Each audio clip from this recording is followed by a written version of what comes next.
Hello and welcome to Karen's Piano Blog. Thank you for joining me again. Today I'd like to speak on the business of business, something that musicians must think about when they are trying to set up a studio. Before we get the business cards made and posters in place, each of us has to decide what our fees are going to be for our services. Fees must reflect credentials and years of experience, just as they do in other industries. This particular blog is a continuation of the one from last time, where I spoke on the answering of the phone call for future clients to the student who is beginning their path towards being a private teacher. Private lessons are not a governed element. People can and do charge the amount that they think clients will pay. Some of the least qualified people do charge a fair amount, and some of the more qualified teachers actually are charging less. This is a statement that is a reality within our industry. I encourage everybody to aim to be fair. But let's discuss some of the elements that you can take into consideration.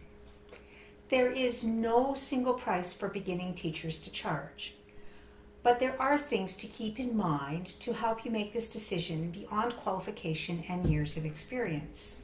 One of the things that I referred to in my telephone blog was the fact that people want to know immediately where you live.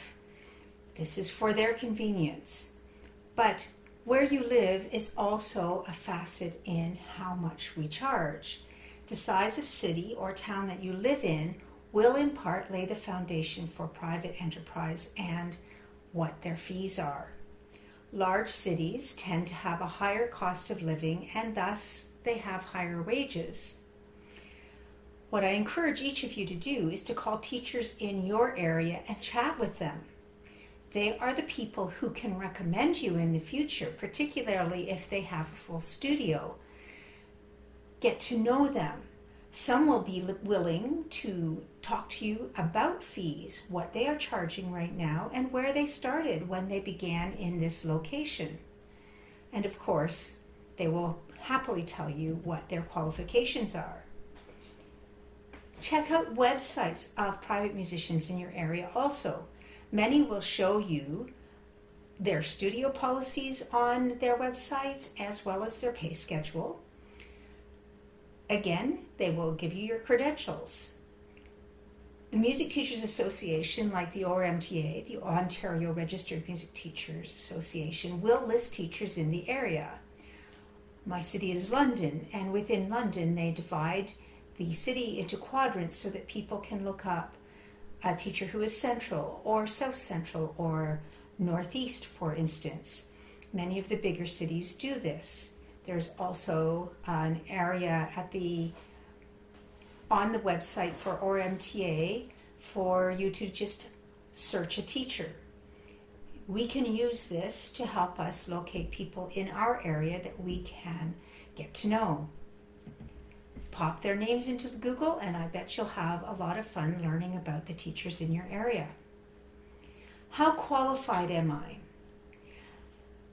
This is a big question. Many people can play well, but teaching is a completely different skill to being able to play. Please work with a mentor or pedagogy teacher to achieve appropriate qualifications and feedback as you work with your first students.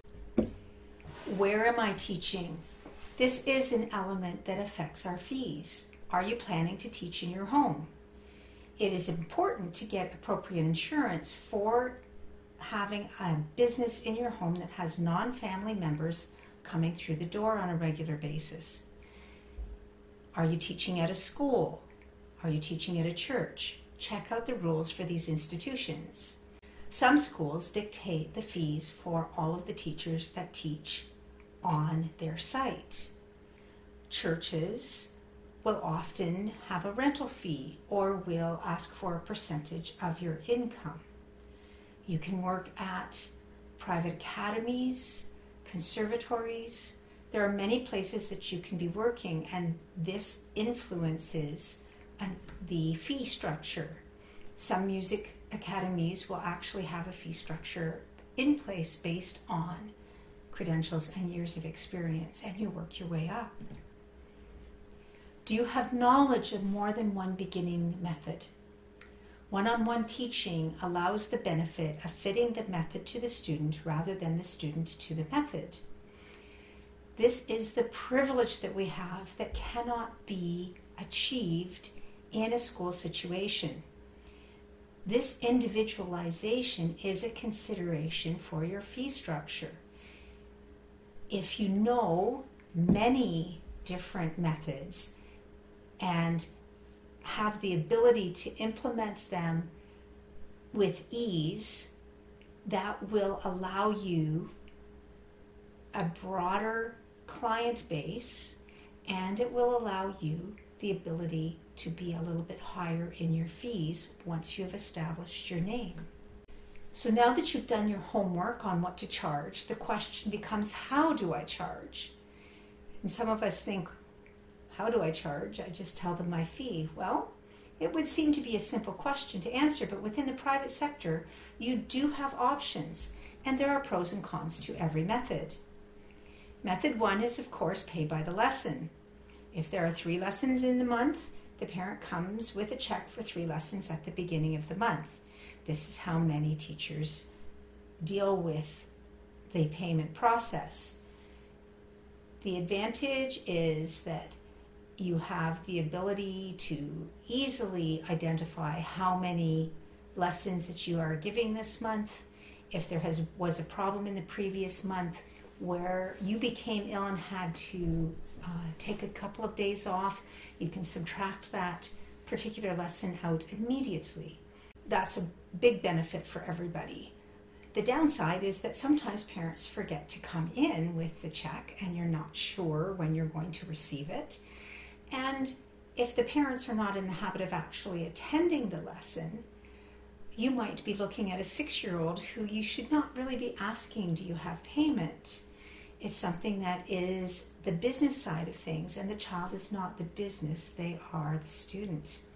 So we have to remember that this can happen if you choose to do it this way.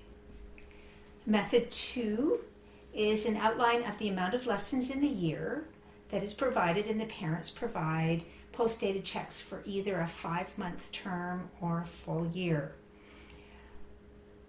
This is still paying by the lesson as we did in the first method. However, it's more organized. Just before September, emails go out with the policy and the outline for either 5 months or 10 months with the fees as fixed to it. And then at the first lesson, parents would come in and provide an envelope with the post-dated checks for the term or the year. The benefit of this is we only have to do the paperwork that one time when they bring in the fees. So it's either once or twice a year, depending on which one of those time frames that you were dealing with.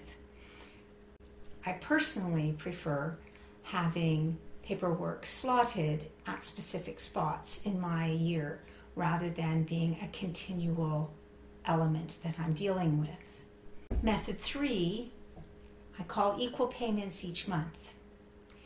With this method, you assess how many lessons you are expecting each child to have a year. Usually it's between 38 and 40 that can be booked in a September through to the end of June teaching year. So if I just use easy numbers and say, let's say that there's going to be 39 private lessons and 4 performance classes provided for the fees that are being paid. Those performance classes could possibly add up to the equivalent of 1 fee lesson, which comes to a 40 lesson year. If you were charging $10 for the half-hour lesson, that would mean that you would have 40 times 10, which is $400 as your full year, and then the parents would give you 10 equal checks of $40. In that way, they have the same amount coming out of their account each month, and you have the same amount going into your account each month, which is a real help with regards to budgeting for both sides. Yes, there will be some months where there will be 5 lessons, such as Mondays in October this month. Those students had the potential to have 5 lessons if they came for lessons on Thanksgiving Monday. There might also be other months, such as December, where students would normally get 3 lessons because of the 2 weeks off for the winter break. But it averages out that you would be keeping track, and they would get their 39 private lessons and their 4 performance classes. So from that standpoint, it's easy for everyone. The downside of this is that if you ever have an illness, you have to figure out how you're going to repay or rebook all of the missed lessons. And one thing that is happening in today's society is that there are families who don't actually own checkbooks. So from that standpoint, none of these methods might work. In that situation where we are looking forward, or even not looking forward, but in the present, there are payments that you can direct through PayPal, and there is e-transfers that can be made. Be aware that you have to set up a reminder system for parents so that they will know when to pay, and you will still need to do the organizational work that is done as if you are doing the layout for post-dated checks for a year. Also be aware that should you be using something like PayPal, that they would be taking 3% typically for the privilege of using PayPal. And you have to factor that into how this affects your cost of having a business. I am encouraging my own pedagogy students to really think about this, because the days where people like myself received checks will soon be in the past, and checks will no longer be something that people have. And thus, if you're starting the career, you need to think 25 and 30 years down the road, how do you want to set this up? Maybe have a crystal ball to know where all of this is going as well. Method 4 is if you're teaching at a school, music school, academy, the parents may pay the office and you are given payment on a schedule that the school provides. Notice that nowhere in here did I suggest that it's appropriate to ask a child to walk in with cash each week. I find that that is not something you would want to have a child walking around with at school. Having other children know that they have cash, and there is less respect for the fact that this is a definite booking each week. And people tend to not take practicing nearly as seriously when they just are sending a $10 bill in an envelope with the child each week. When you lay out the policy and say it costs $400 for my services for the year, you are having the parents look at the full cost and taking responsibility for this being part of their education that they have arranged for their child, and it tends to be taken more seriously. Other things to think about with regards to the business of business is making sure you have your insurance intact before you have students coming through your door. Be aware that you are responsible for having safe walkways to and from your place. This will mean that in the middle of the day, if it snows, we need to be out there clearing the snow, checking the icicles, and doing everything we can to keep our clients safe. Have your Excel sheet ready to go to record all of your income and all of your expenses that are to do with the studio itself.